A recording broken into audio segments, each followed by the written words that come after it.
Wayne, would you do the honor and front, please? Please stand, please.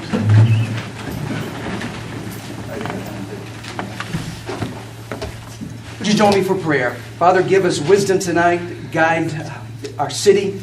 Bless our leaders. I thank you for their time and their commitment to the welfare of our citizens. We pray your blessing tonight. In your name, Lord. Amen. Amen. Do you join me in the pledge to the allegiance? I pledge allegiance to the flag of the United States of America and to the republic for which it stands, one nation, under God, indivisible, with liberty and justice for all. Please be seated.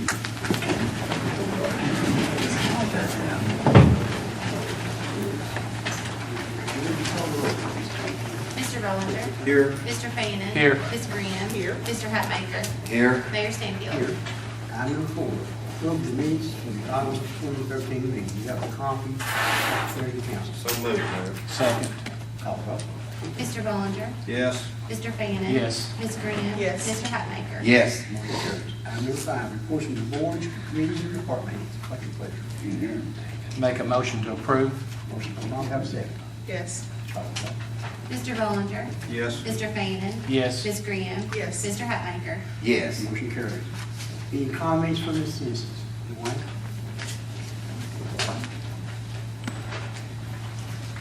Could I make a comment about the resolution regarding the ordinance? It's coming up a little later in the evening? Okay. Where should I make that? Anywhere you want to stay out. Oh, okay. Well, I'll stand here. I'll read my comments. Good evening, and thank you for the opportunity to express my concerns and comments. And first, allow me to thank the members of the City Council for your service to our community. The question of removing the zoning ordinance is an important issue for our city. Zoning creates buffer zones for the protection of health, safety, and welfare of our community. These buffer zones are a useful tool to manage risks associated with increased alcohol sales. There is evidence to show that the increased number of licensed premises in a given locality is associated with increased levels of alcohol-related harm, according to a World Health Organization study of 2009. It is a standard practice around the world, and especially in the United States, for government entities to manage risks by means of buffer zones. For instance, no liquor license is granted within 1,000 feet of a park, church, school, daycare center, or government building in Tampa, Florida. None within 1,000 feet of a school or church in Bloomingdale, Indiana, and Orlando, Florida. It is a risk issue that is addressed. You are already familiar with data from the U.S. Department of Transportation that shows the following figures. 40% of all suicide attempts are alcohol-related. 54% of all violent crimes are alcohol-related. 60% of all emergency room admissions are alcohol-related. And 80% of all domestic disputes are alcohol-related. Thus, increased availability results in increased susceptibility. And that is part of the risk that must be continually managed.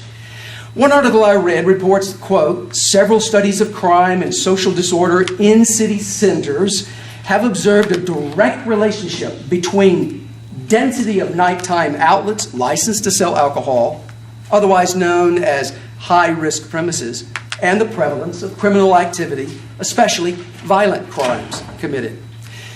You are charged as a city council with the difficult task of balancing safety and revenue collection. Managing the associated risks with increasing the density of outlets selling alcohol and the tax benefits to the city is challenging for sure. However you manage that risk, other organizations within the community must, as a result, manage the consequences of those choices as we respond to the domestic abuse, increased poverty, deaths, and related counseling and intervention efforts. We pick up human costs with goods and services lost among those who abuse alcohol. We have to respond with time and money and with increased outreach to children and families torn apart by the results of alcohol abuse. If you choose to increase the density of alcohol availability by removing buffer zones, you will affect public safety and public health. And we already have a vulnerable population in downtown Lafollette, which could be adversely impacted by a greater density of alcohol vendors. This will be added as another layer of a potential abuse upon an already difficult prescription pill abuse crisis and meth abuse crisis. Thus, the benefit to cost ratio must be considered for its impact on the fragile social fabric of our community. Thus, two questions arise. First, what are the benefits to removing the buffer zones for our community at large? Does the revenue and the potential jobs present a compelling reason to dismiss the buffer zones? Is the economic benefit to one merchant or more and the resulting tax revenue a fair trade-off for all the organizations involved and impacted by the change in zoning and density? That impact is spread beyond merely the schools and churches that fall within the zoning ordinance here. Second, what are the associated costs in health services, alcohol-related disease, the court system, crime and disorder? Does the added strain on law enforcement justify the change in our community? Our church alone receives a high volume of requests for money because of drug abuse. We've spent thousands of dollars installing security cameras in response to the high crime zone we operate in. Our parking lot is known as the shooting gallery. This would be the dubious honor for the drug activity going on there.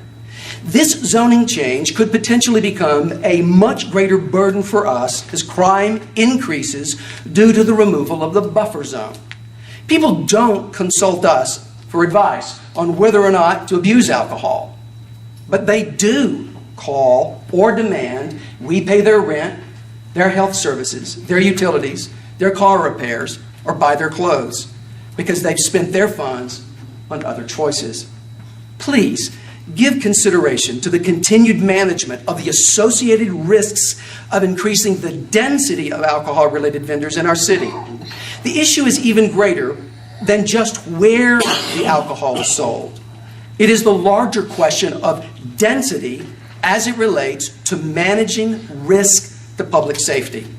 By maintaining buffer zones, you will be proactive in managing those risks before certain problems get out of hand. Thank you for your continued service to our community. Thank you, Mike. Any more comments? In and out. I have none. I had probably about 8 phone calls today on the fireworks last night. Everybody was well pleased. Had a show on Albert real good. That's it. All right. Mayor, may I? Good. I wanted to bring up here that what the preachers of church there. There've been several people ask me how did this thing get this far to the council. I've got the minutes of the planning commission meeting here, and according to the minutes, Mr. Bolanger brought it up, and Eddie Wheeler made the motion, and Mr. Stanfield seconded the motion. And so that's how that it got before the council here. And there've been 3 or 4 people asked me about that, so I wanted to clear that on the minutes. That's what the minute here says. Is there anything else? Mayor, may I respond? Surely I brought it up at the Planning Commission because I chair the Planning Commission, and it was an addition to the agenda. It was my obligation to bring it up and to progress it. If the vote passed, to bring it before council for discussion. And that was for only discussion. I just read the minutes, Joe. Right. That's the only thing I said. And the reason I said Mr. Hatmaker was the planning commission can't make laws. The council's the one that makes the laws. We had to get it to council. Now, what council does, that judge's business. But when it comes to a tie, I'll make it my business. Okay? Yeah, who said anything about that? Well, that's what you was kind of insinuating. No, I read the minutes, that's what's in the minutes. Sure. And we can't deny it. If that's, I'm not you know, denying. okay. I made the motion, Then- I second it, to come from city council. Okay. Not to Yeah, approve that- here, so That's I'm- exactly what I said. That was a comment that I made. That's not on the street, that's the comment you're making on the street. Yeah, that's your opinion. That's true. Now, I'll show you my vote when it comes to it. Okay, number one, administration. Approve the property exchange from HMA to Nolan, City of Lafollette, Eddie Williams property. Bill, you want to agree? I think they have some, I think they wanted to address council. Okay. but- Rebecca? Mr. Lyon? Thank you, Mayor and council members. I'm Michael White. I'm the Bojangles franchisee for your city. And my wife Kathy is with me tonight, and my youngest son Andrew, who is a district manager for our business back in North Carolina. We live in North Carolina, and we're looking to build the Bojangles in your community. We've come before council tonight to ask for your support. Maybe some, some misunderstanding. Our understanding was we're interested in an out parcel off of the 18-acre tract down here that is part of Tanova's proposed development for a hospital in this vicinity. And as part of that development, there is an easement right next to our out parcel that is specifically designated as for the benefit of Lot 1, which is the 18 acres, and Lot 2, which is our out parcel. We would like to have the city to consider, if it's within your authority, again, I don't know what's in your contract with the hospital, but I've been led to believe that the city may control this, but I may be completely wrong about that. And that is that, and we've talked to Tanova as well. I think that, I'm not sure that they have any real problem with this. We've been in ongoing conversations with them, but we would like to have the easement negated and basically folded into our property so that we could have a better layout for the development that we propose there. The reason being for that is when you develop a piece of land for our business, we would like to have, it's much more conducive to have a square-shaped piece of land, like an acre typically is 210 by 210 or somewhere in that vicinity. That's a square. And for your curb radiuses and for 18-wheelers and getting supplies and trucks on the lot, it's a lot easier for those people to get on and get off and to make it safer for them to do so. In this particular instance, we would also like to have the benefit of having an opportunity for people with boats. You have a significant opportunity here with all the water around you. You've got a beautiful neighborhood, beautiful community, and I understand it, and I've seen a lot of water since I've been in Tennessee, and I understand there's lots of water around here too. But for people with boats, if we had a wider area for our parking, it would make it more conducive and safer for those people as well. So, again, I haven't seen the contract that you have with the hospital authorities, and no misunderstanding here. We're very much in support of the medical community and the health of your community. I'm on the local board of Iredale Memorial Hospital back home, and we struggle trying to make that hospital work for our community, and that's a significant part of your community and a significant part of your charge to your people that support you. So we very much want Tanova or whomever you choose for medical partners to use due diligence and doing the best that they can for your community and the development for health in this community, and working with you to do that. So we're in support of that as well. So again, I guess our specific request would be if the council would take a look at the contract that we understand is a contract which I have not seen. If there's an opportunity to ask or give your support to the hospital people to work with us and try to make our development viable also. So we don't misunderstand me. We're coming to your community with or without what's happening here. It would just make it a much better development for ease of access, ease of getting in and off of our property that we're proposing to develop here if we had that availability. As far as the development itself goes, we're looking forward to being a member of your community. The development, probably with the equipment package, the land, the building, the parking lot, is probably going to be somewhere just south of $2 million. So it should help your property tax basis in that capacity. We also hope to have sales of somewhere around $2 million a year. 30% of that is probably going to be used to pay wages, salaries, so it's another $600,000 that we plan to put into your community. And we also encourage and we encourage and invite people with nonprofit organizations, your schools, your civic groups, to call upon us to put something back into your community. Sometimes it's as simple as ice, and sometimes it's as complicated as money.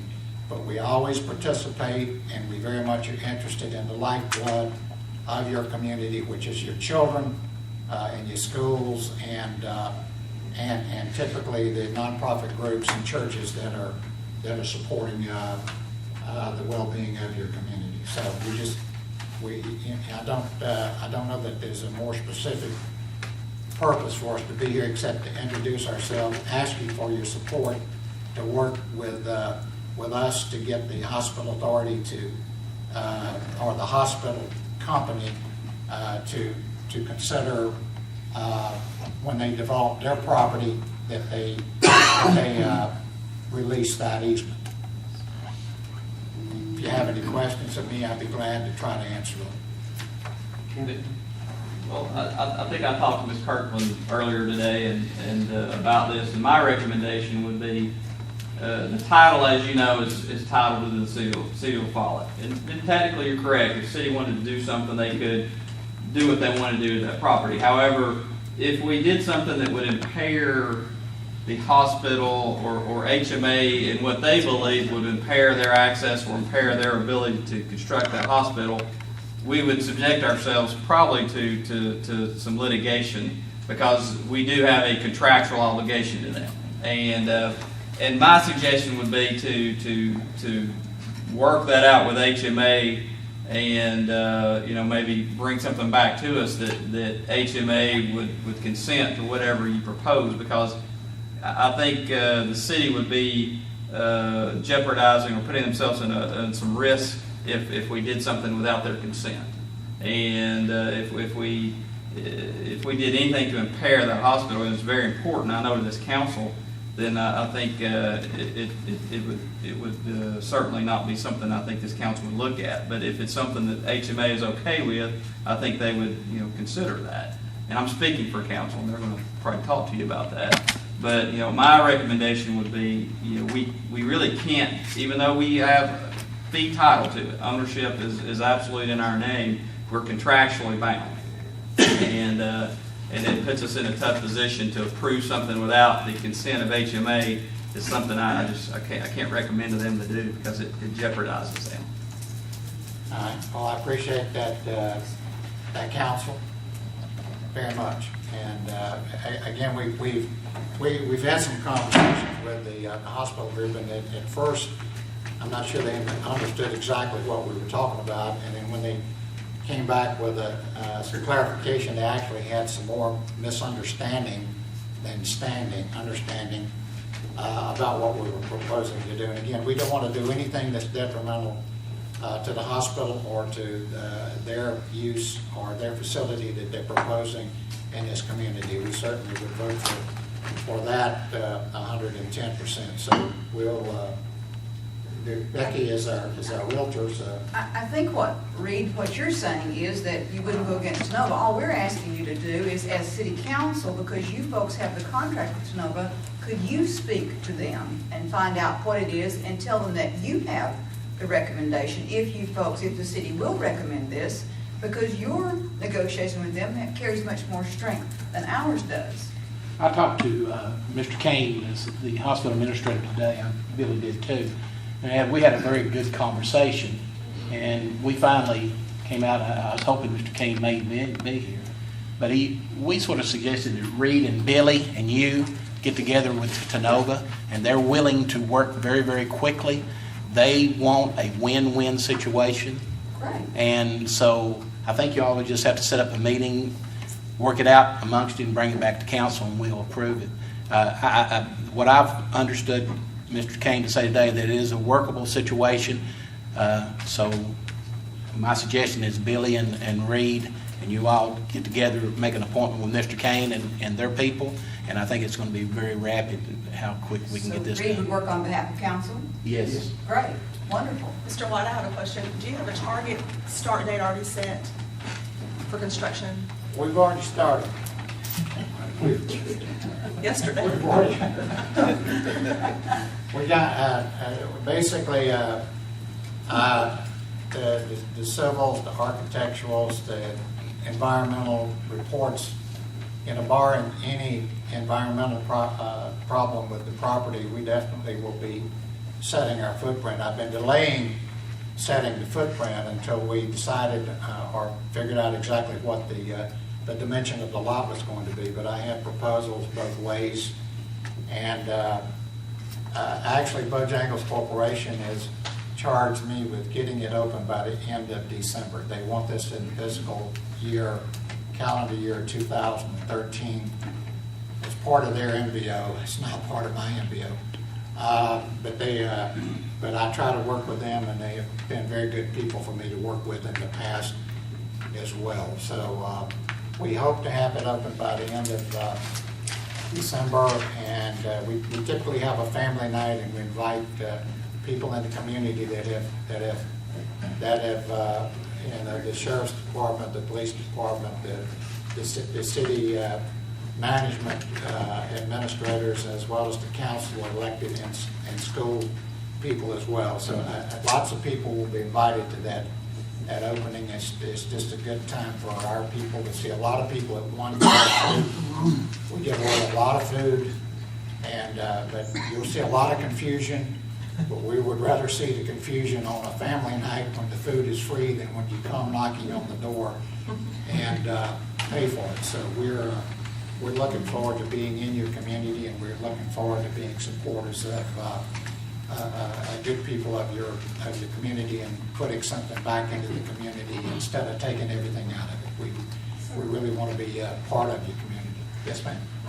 If I could, approximately how many jobs are you talking about? And first of all, let me back up and say that, we welcome you to the community, and we'll certainly do what we can to get you here within our resources and the law.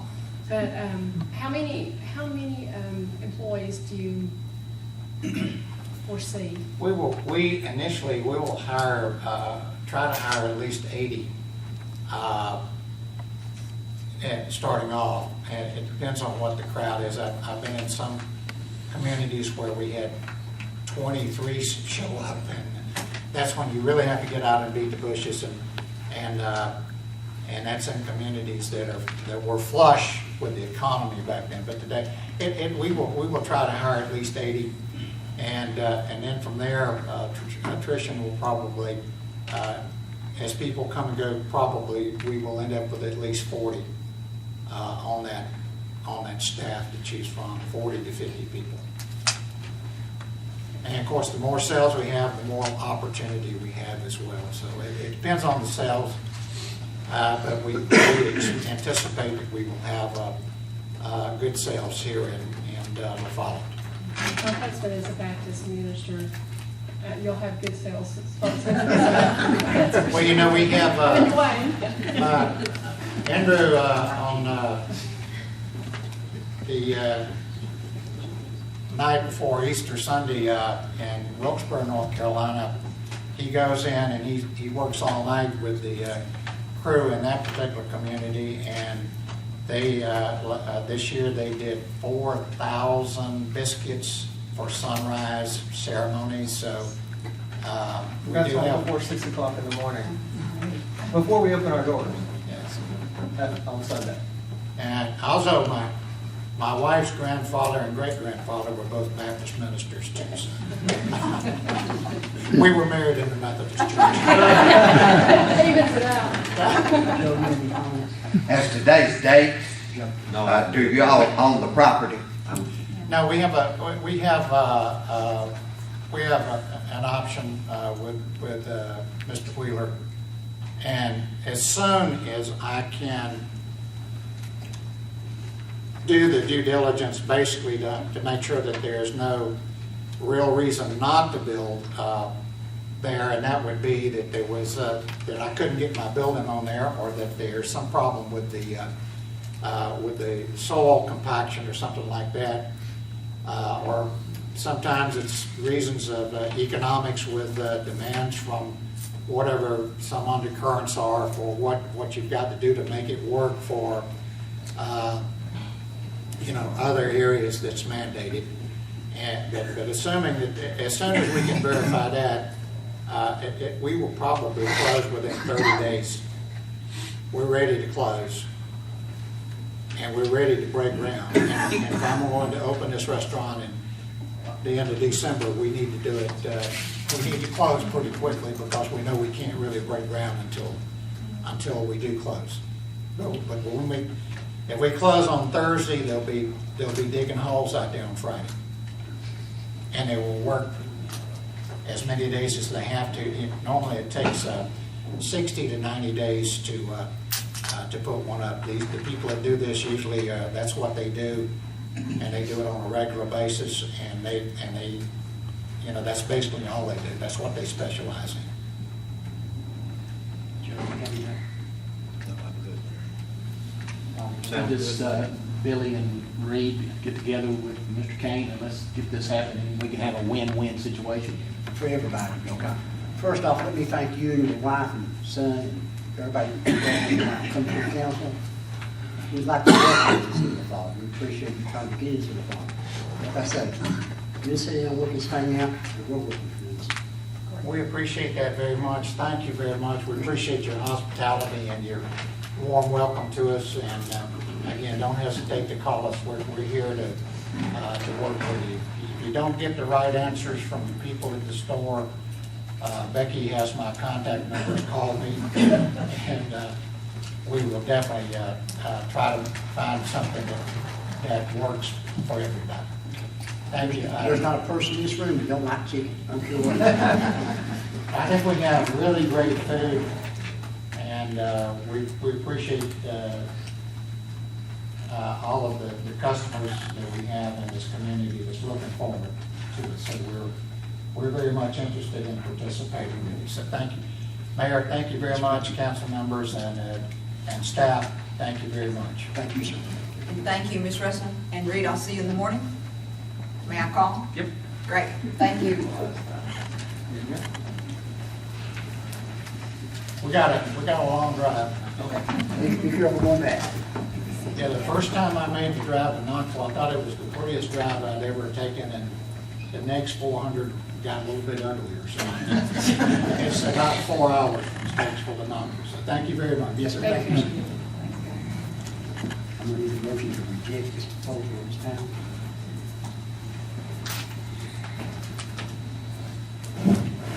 Do we need something rejected, or can we just make a motion to table it until? We can do that. Okay, I'll make a motion to table to the next one. I have a motion by Bond. Second. Second by Hansel. Then we call it. Mr. Bollinger. Yes. Mr. Fannin. Yes. Ms. Graham. Yes. Mr. Hatmaker. Yes. Okay, motion carries. Item number 2, approve the roofing inspector. Pleasure of the council. Mike, turn your mouth up, we can hear you. It's not working.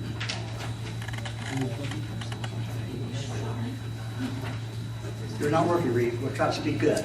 Okay. Mayor, that roofing inspector, that's Mr. Gary Bird. Correct. Gary, how's things going on the roof? Been fine? You're staying up there? Yeah, I've been checking with working with them, yes. I'll make a motion to approve, Mayor. Have a motion by Joe to have a second. Second. Have a second by Bob, call the roll. Mr. Bollinger. Yes. Mr. Fannin. Yes. Ms. Graham. Yes. Mr. Hatmaker. I got a question. Who is the roof inspector? Gary Bird. Who? Mr. Bird. Who appointed? This one, that one, Who? that one. Voted on it. That's what you vote.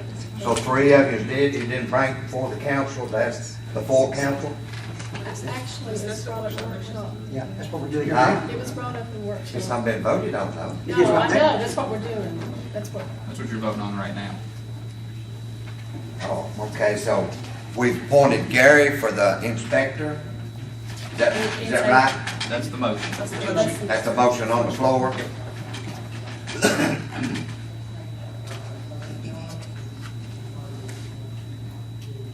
I'm just concerned, what's his potential? I mean, what's he know about a roof? If we're going, huh? he, in the packet from last week. I looked at the package, that doesn't have anything to do with the roof. Nothing whatsoever. Shows he's a fire inspector and Licensed contractor, yeah, but. certified. It's not that I've got a question, don't want him or anything like that, but I just want to know, if we're going to hire a man to inspect, how do we know that if he's not a roof man, how's he going to inspect anything? Gary, can you do it, yes or no? Just- Yes. Okay, Gary can do it. You vote yes or no, Mr. Hatmaker? I'm going to vote no. Okay, motion carries. You're the inspector, Gary. Okay. Item But number- I will keep an eye on you, Gary, or have an inspector to keep an eye on you to lead you in the right direction. Okay. Item number 3, approve recreational trail grant match. Good? Okay, this is, I believe EL or Corey came to a meeting prior to me coming to work down here and asked for permission to go ahead and submit the grant. And Corey, am I telling this correctly? My understanding is it's an 80-20 match. The amount of the grant that's being awarded, and it's for the Ivydale Trailhead, is $125,000.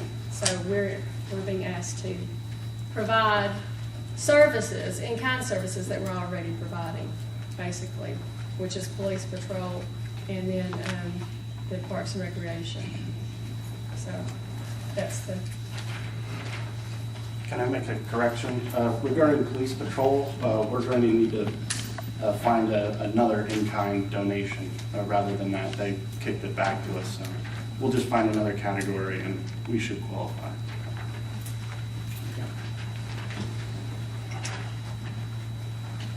You ready me to yeah. I believe. Pleasure, count. Have a motion. I move to approve the recreation trail grant. Have a motion by Bob, have a second. I'll second. Second by Steve, go ahead, call the roll. Mr. Bollinger. Yes. Mr. Fannin. Yes. Ms. Graham. Yes. Mr. Hatmaker. Yes. Motion carries. Under Public Works Department, approve appropriating $500,000 for additional payment. I thought we held off on that. Can we go shopping now? Really? Was you going to We see were- the hospital down there? My understanding is we were gonna make it a matter of, that we were gonna vote on it. That was my understanding, but I may have misunderstood. I talked to Terry, and Terry didn't recommend it, so. Terry what? He didn't recommend it, us doing this right now. Terry Sweat didn't? He stood right in here at the workshop and told us that we had the money available. He told me next day we didn't. Well, I don't see Terry. You know, Terry should be here. He had doctors. Can we table that till we find out from him? I'd hate for us to move on and not know. Okay, you make a motion. I'll put that as a motion. Mr. Mullins, Yes, what did Terry say last meeting? if I'm not mistaken, and I've been wrong before, may be wrong now. If I'm not mistaken, he said that that we would have some notes that would mature next June. And that we would have the money then. Until then, he didn't know where we would come up with that much money. Now, that was why I understood him. I may be wrong. Wasn't the suggestion that we go ahead and allocate it so that if. Yes, you can go ahead and vote to But do it we would- and earmark that money when it becomes available. That's my understanding. That's what I understood, but like you, I've been wrong before, so. What did he say about the CD? It will mature in June. 2 of them. I believe we got 2 of them mature in You had June. the money, but it was locked in the CDs, and it Yeah. wasn't penalized by pulling it out. So Without taking the penalty on the CDs, That's what he said. that's the way I remember it. I mean, you don't have it, it's not available. I just, We can still earmark it. huh? We can still earmark it later on. Why don't we just put this as a budgeted item, and when our budget comes up, and it's not that long, and let's talk about doing more paving next year. We're already doing 500,000, 450,000 this year, and we can put this in. I know that there's streets that we did not get this time, and they're falling apart. And winter's coming on. Yep, but why don't we do that, and we will be retiring one note, and we're also retiring Lowe's payment, so we'll have some monies from double what we're doing this year. Okay. I'm going to put it in form of a motion. I second the motion. She made the motion to table. To table, Okay. is that okay? Call the roll, please. Mr. Bollinger? Yes. Mr. Fanning? Yes. Ms. Graham? Yes. Mr. Hatmaker? Yes. Motion carries. Ordinance is resolution. Ma'am, excuse me. Resolution 2013-05, a safety partner match grant. Resolution from TML Risk Management. Billy? Okay, basically, this is just a small grant that TML offers every year where they'll reimburse 50% of items purchased that are safety related. And these are items that we were purchasing anyway that we had already talked about as far as like gloves and stuff like that.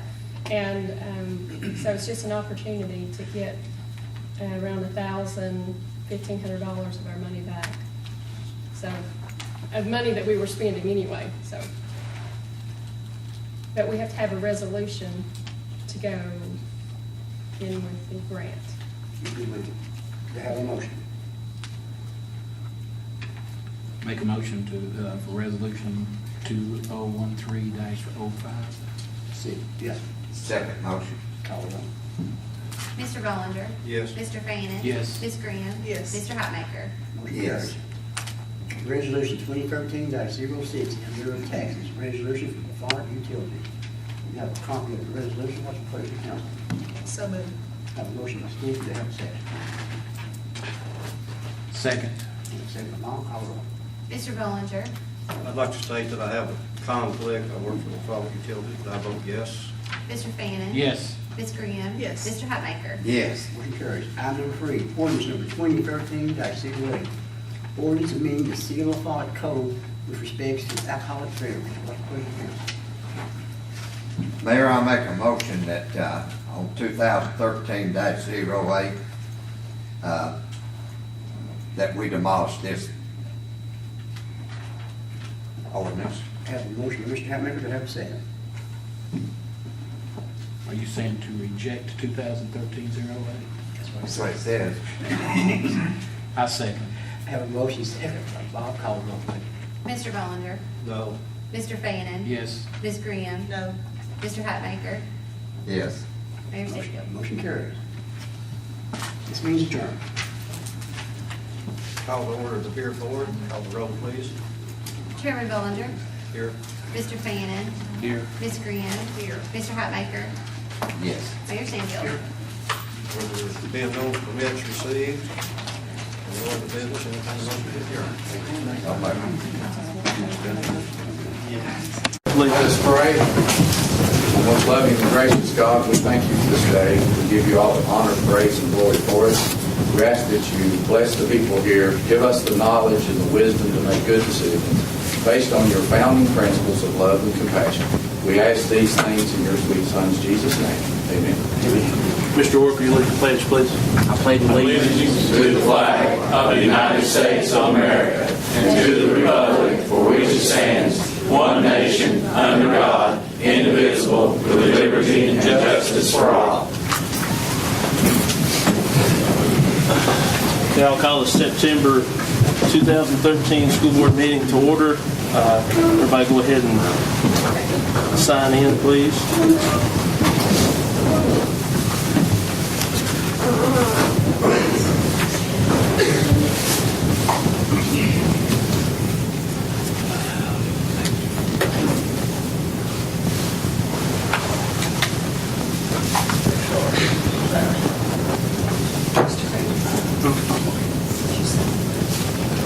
John? Sorry, thought I did that. Okay, call the roll, please. Burge, present. Collins, present. Creekmore, present. Hill, present. Lawson, present. Miller, present. Ford, present. Rutherford, present. Wilson, present. Thank you. We'll go ahead. We're just going to skip down and let recognition of guests, and then Mr. Poston's going to do his director's monthly report, if that's okay.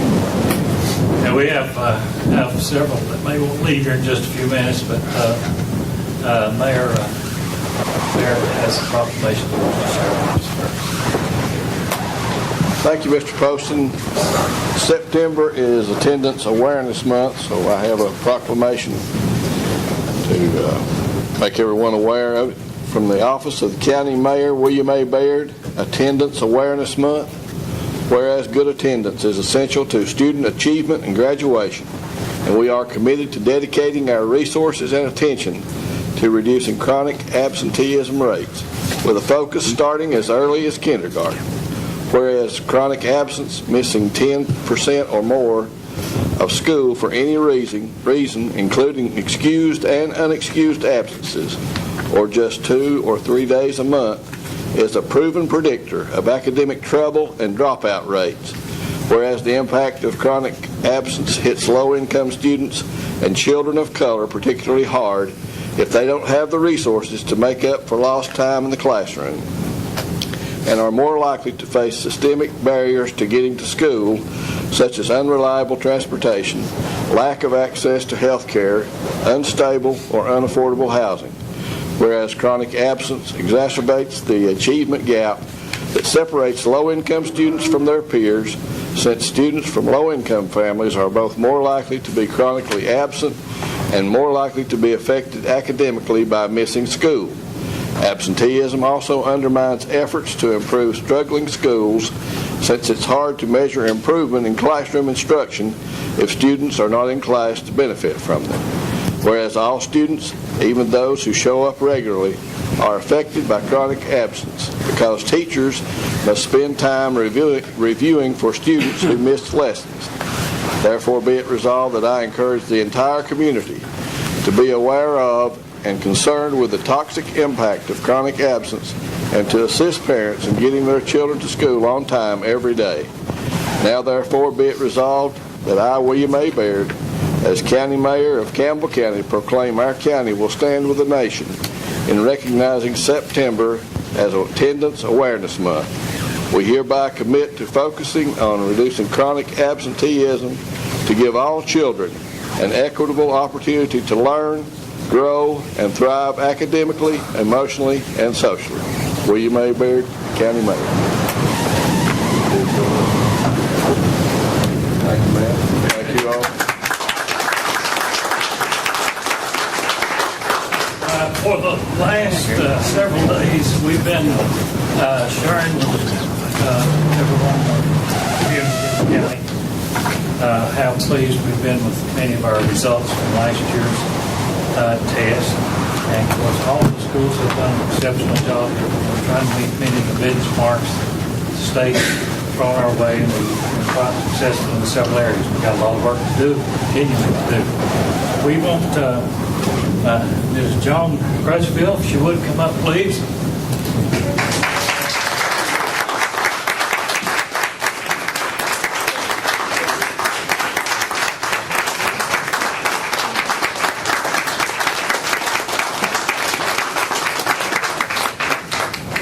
Get down here, we're going to do this right.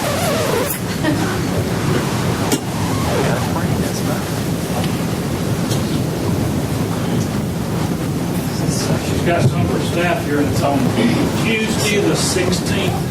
We're going to have a big celebration at the school at 6 o'clock. Of course, we're encouraging all the schools to do some celebrations and accomplishments they've made. I want you to listen. This comes from the governor's office. August 18, 2013. Mr. Donnie Poston, Campbell County Schools, 172 Valley Street, Jacksboro, Tennessee, 37757. Director Poston, congratulations. Big exclamation point. The following school in your district has been identified as a reward school for the 2012-13 school year. Gives us the school number, District Campbell County, Jacksboro Elementary School, and listed as a reward status for Roberts School. As outlined in the state's ESEA flexibility waiver, the department will identify reward schools annually. Reward schools are those schools across the state in the top 5% for performance, measured by a one-year success rate, or top 5% for progress, measured by a one-year TVOS school composite.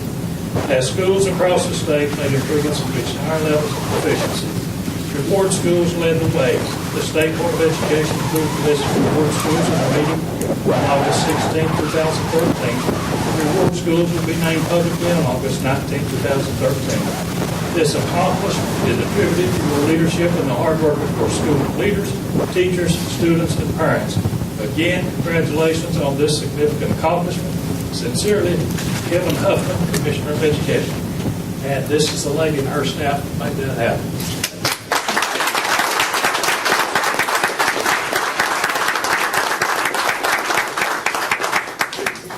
Good job. Good job. Way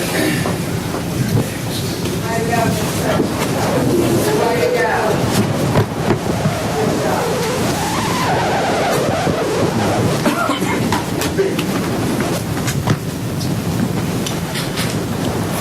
Okay, well, election of our chairman, I'll turn it back over to Mr. Post. Man. And our attorney is unable to be here tonight, so Tennessee law requires that each year the local board of education elect the chairman who will preside over the board meetings annually. And at that meeting, the board of education is also required to elect a vice chairman who will fill in for the board of education chairman on evenings that the chairman of the board is unable to attend. Of course, in the event the chairman of the board of education and the vice chairman of the board of education are both unable to attend a scheduled meeting, then the board member with most seniority would chair the meeting. Now, in electing the board officers, the outgoing chairman of the board of education will relinquish the floor to the director of schools to accept nominations for board officers. The director of schools will then open the floor to receive nominations for the chairmanship of the board of education. There is no limit to the number of nominees. Any board member may nominate any board member or himself, and as long as said nomination receives a second, then the board member's nomination will be voted upon by the board members in attendance. Nominations for the board officers will remain open until such time as a board member moves for a closing of the nominations, and said motion receives a second and 6 votes, closing the nominations. So, and once the nominations for board members are closed, and the chairman of the board of education will call a vote on the vice board member nominee. So, we're going to, at this time, entertain nominations for chairman of the board of education. Mr. Poston, I nominate Mr. Miller.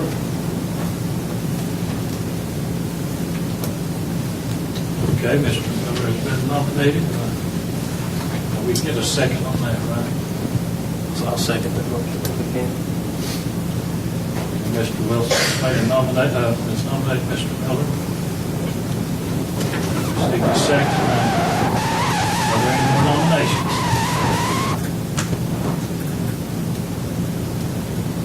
Mr. Wilson, I make the motion. Nomination cease. Motion has been made by Mr.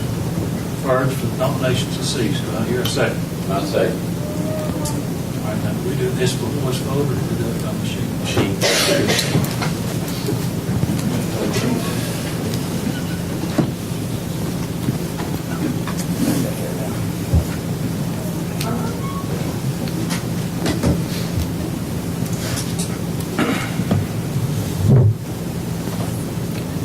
I think I hit the wrong button.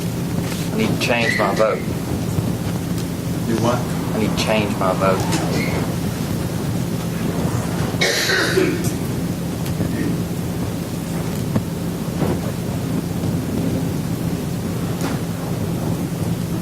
Can I do it again?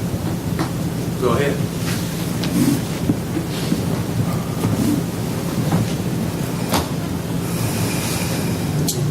Let's vote again, Sarge.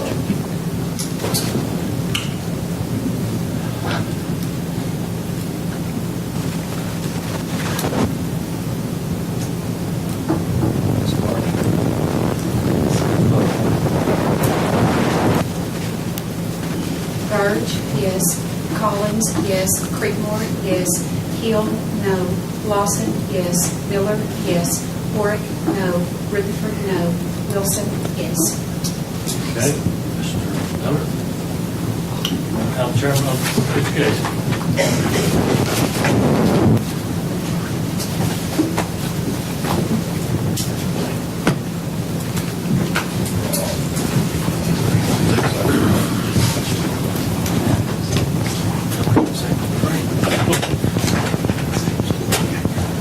Well, I'd just like to say thank you for the support of the voters that voted for me.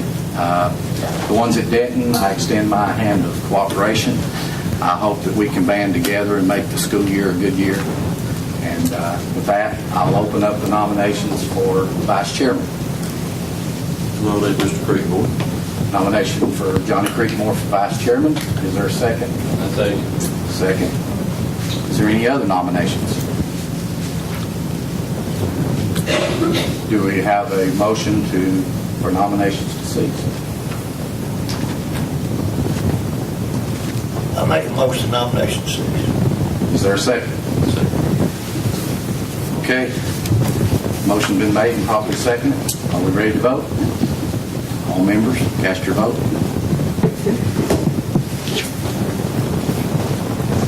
I didn't bring my paper. I'm sorry.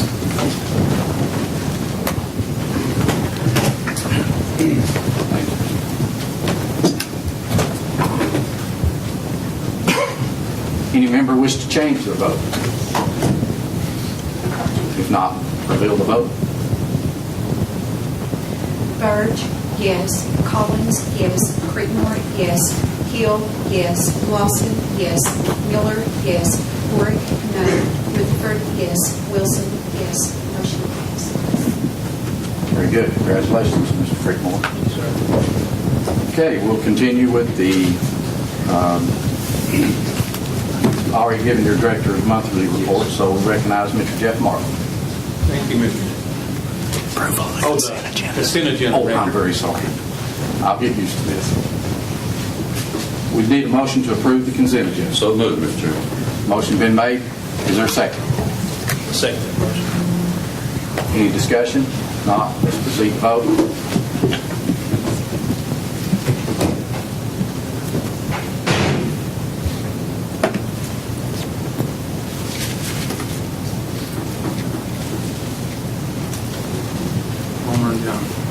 Homer and Mr. Burge.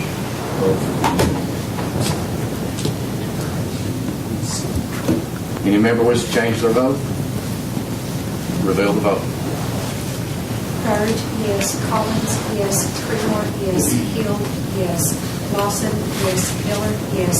Warwick, yes. Rutherford, yes. Wilson, yes. Motion passes. Thank you. Now approval of the regular agenda. So moved. Motion. So moved by Mr. Hill. Is there a second? Mr. Rutherford. Any discussion? If not, members vote.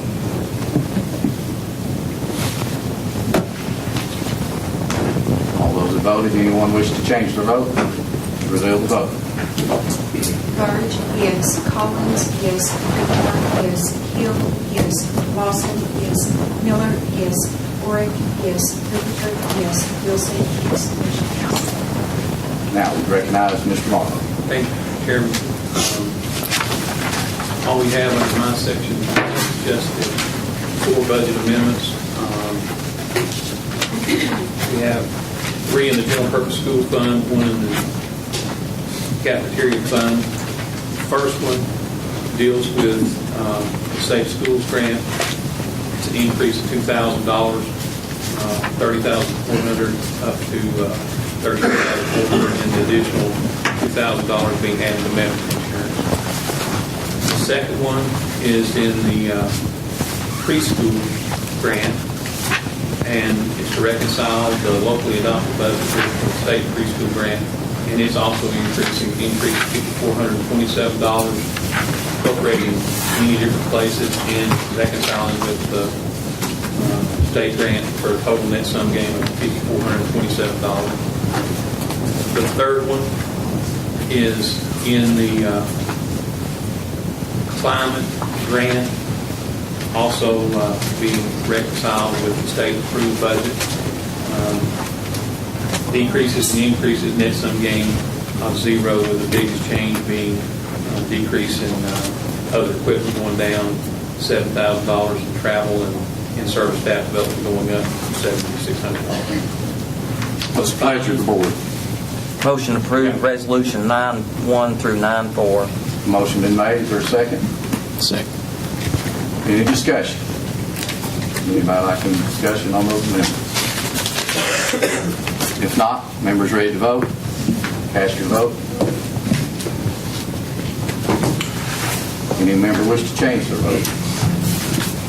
Madam Clerk, reveal the vote. Burge, yes. Collins, yes. Creekmore, yes. Hill, yes. Lawson, yes. Miller, yes. Warwick, yes. Rutherford, yes. Wilson, yes. Motion passes. That's all I have, Mr. Chairman. Thank you, Mr. Morrow. Update from Faith Comer regarding individual school activity funds. Ms. Comer.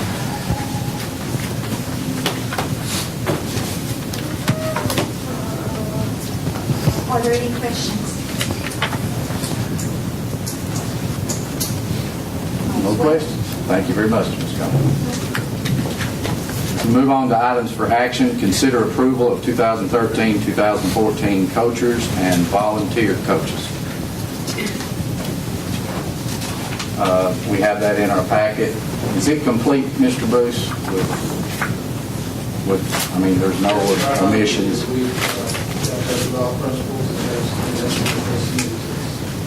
What's the pleasure of the board? I'll make a motion to approve. Motion's been made. Is there a second? Second. Any discussion? Members ready to vote? Members, please cast your vote.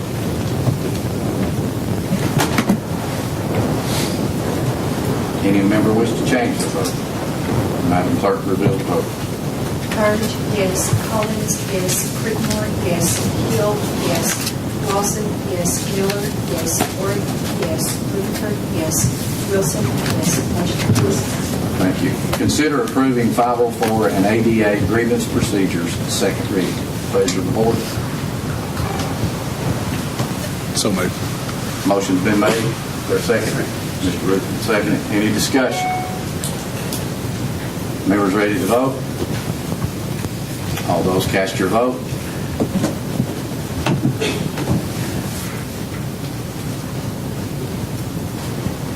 Mr. Wilson.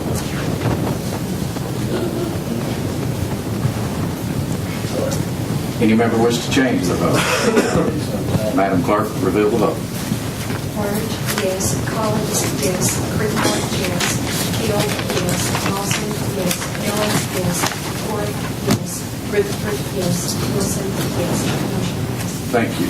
Items for discussion, discuss current pupil-teacher ratio of all schools. Mr. Poston, I think you prepared us a list of numbers. Could you please explain if we are in compliance and where we stand right now? All right, each school, you have end of year numbers we had last year, the present number. We have an increase of 108 students where we were this time last year. And in each of the schools, you have a list of all the total enrollment minus preschool. We don't list those, they're not part of the K-12. And you'll have the number of teachers that we earn, the actual number of teachers that we have. And you'll see in each school all the way down through the line, based on these numbers, we are in compliance. I know that's very good news to know that we're up 109, would you say? 108. That's very good news. Does any members have any questions for Mr. Poston on the students? Donnie, do you think this is pretty much where we'll be for the year? Or? It varies, and I don't think we're going to drop too terribly much. Okay.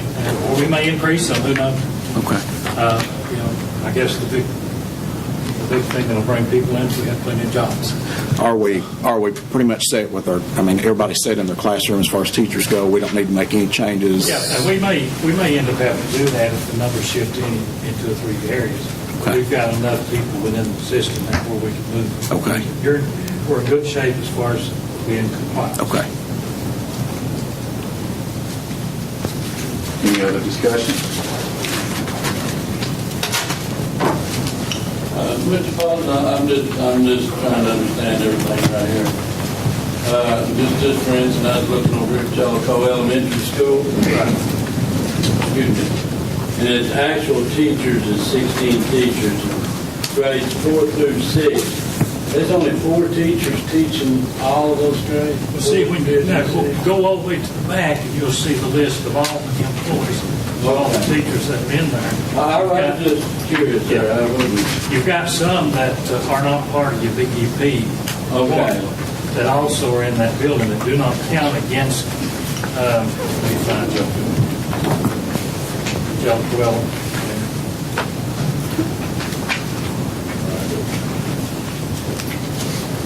I see what. Yeah, Jellicoe. You've got 1, 2, 3, 4, 5, 6, 7, 8, 9, 10, 11 people in that building that are not part of it. Each one looks like the rest. It's your librarians, your principals, Okay, I got it. some of the specialists. Yeah. Okay, thank you. Any other discussion? If not, that concludes the agenda with recognizing school board members. Mr. Collins, do you have anything? I don't have anything. Mr. Lawson? I talked to the principal of Jacksonboro Middle School. This may have been taken care of since I talked with him, but he's concerned about some office help. And he said he was close to, he needed, they'd allowed him, I guess it was 20 hours. He needed 28, so that he was within 8 hours. Did you all ever work that out? We were talking about that this afternoon again. And see, some of the programs and some of the people are in kind of hinders them on what program that they could be in. So Yeah, I understand. Title I, you can't fudge anymore like you used to and have them doing a regular classroom or regular school. BEP fund should fund that. So I know they can't do that anymore, but he was interested in getting some more help, and I said, well, I'll mention it to you. And we're trying to. Okay, I wish you'd help Steve out. He needs you. It's just like 8 hours is what it is. Okay, yeah, surely we can find enough to pay a person 8 more hours, and that'll be badly needed. Then there's one other thing that I've been concerned about.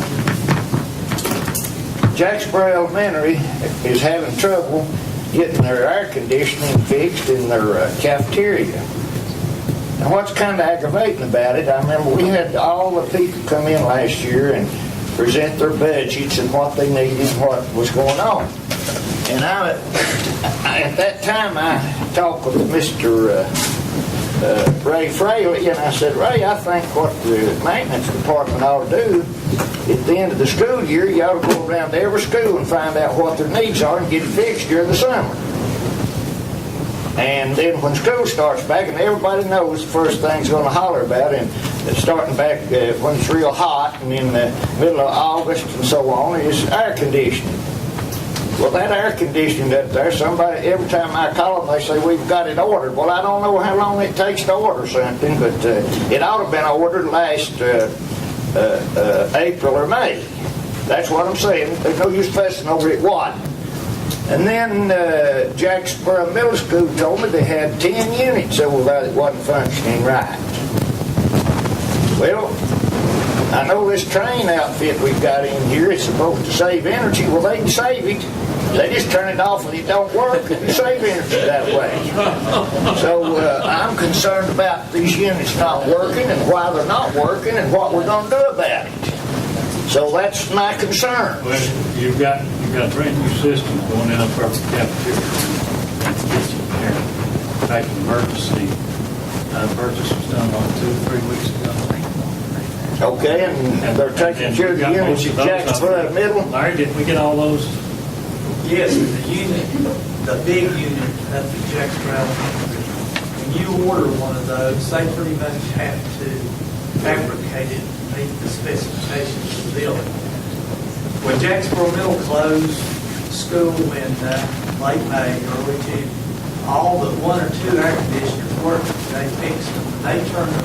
Some of those were off all summer. When they turned them back on, they started having issues. Yes, we have purchased units to replace each one of those over there also. How long will the process we into, Larry? The big unit at Jacksboro Elementary should be here any time. I mean, it's had enough time. Those at the middle school, 5 or 6 should be here in shipment. If they're not here already, any day. Now, they had to back order 4 of them because when you deplete the warehouse, it takes them a few days to get them back. We made a long-term and short-term maintenance list in May, and we've been marking those things off each time that a project is complete. The air conditioning, you never know what's going to happen. You turn them off a while, turn back on. And I'll say one other thing. I think in regard to training, Jacksboro Middle had 2 air conditioners in each room. When the halls had air conditioning, if one of those units went out, you could still function with some reasonable amount. The temperature would be where you could stand it and work. But when they changed the whole setup over there, if both of them go out of the room, then you're really heavy. And we had 2 or 3 rooms in both units. And I don't know why 2 would go out in one room, but anyway they have. And maintenance, like I said, we've got 6 that should be here if they're not already today, and we've got 4 back. And that also deals with heating also. If you get below 32 degrees, they're like heat pumps, so that's what we've got to come around and have heat. That's all I have. Mr. I know we've been working on our policy manual, and I think we've gotten through section 3, and I think we've gotten 4, 5, and 6 in, correct, Gail? But we've not even started on those as far as getting those approved and stuff. I think we probably maybe need to have a workshop or something. I know we talked a month or so ago about going over those. I hate for us to get too far behind as TSBA's rolling those in. That's all I've got. I just want to mention that. So we do have those ready to be presented at the workshop? Okay, I can get with Mr. Poston and try to figure out a time and agree with everybody's work. Mr. Bork? I want to congratulate Joan on a good job, recognition that she deserves. That's all. And I'd just like to concur. It's awful nice to be able to congratulate your sister. And I think she's done along with all the students. You know, we forget about how hard the students work. And I know they have worked hard to achieve up there. need to give them a pat on the back each time they come in the building too, because without them making the grade, it makes all the others look good too. So the teachers and staff, I think you've done an outstanding job, as well as all the other schools. I think you've done a very good job improving. So I congratulate you all. Mr. Creekmore. I'd like to congratulate Ms. Crutchfield and her school and all the other schools that's made progress. And that starts with, Mr. Poston on down, the supervisors and the principals and the students. So everybody's doing a good job. We just got to keep it up. Mr. Hurd. Same here. Congratulations. Just keep up the good work. We're proud of it. Mr. Lewis. One of the principals called me this morning from, I was talking to her anyway. She was talking about the equipment that she had to clean the floors, like the outside lawnmower and all that. She said what she's got came from East and West Lafollette, and it was dilapidated, and she needed some new equipment to work with. And I told her to request it from you, Donnie, and Larry, and Ray Fraley. I didn't know what I just said request from all three of you, and they would. There was a need, so. And then as far as Joan, I called Joan the other day and congratulated her, appreciate her faculty and students and her, how much they did a good job. Thank you, Mr. Wilson. Yes, I appreciate what Joan has did in our community and makes the community look good, makes everybody look good, and I appreciate that, all the staff. All of our schools actually had a good grade. I have something on my mind, on my heart that I want to say. I hesitated and acted a little fast on the Faye Comer. And I called Faye today and apologized to Faye. And I think if anybody deserves that job, I think Faye Comer deserves the job with the raise. That's my opinion. And I called her and apologized and asked her to accept my apology, and she did. And that's my heartfelt about that. And I wanted to say that, and I appreciate what everybody's done. It's good to be part of the board when everybody works together. It's good. Thank you, Mr. Wilson. Do I have a motion to adjourn? So moved. So moved to adjourn.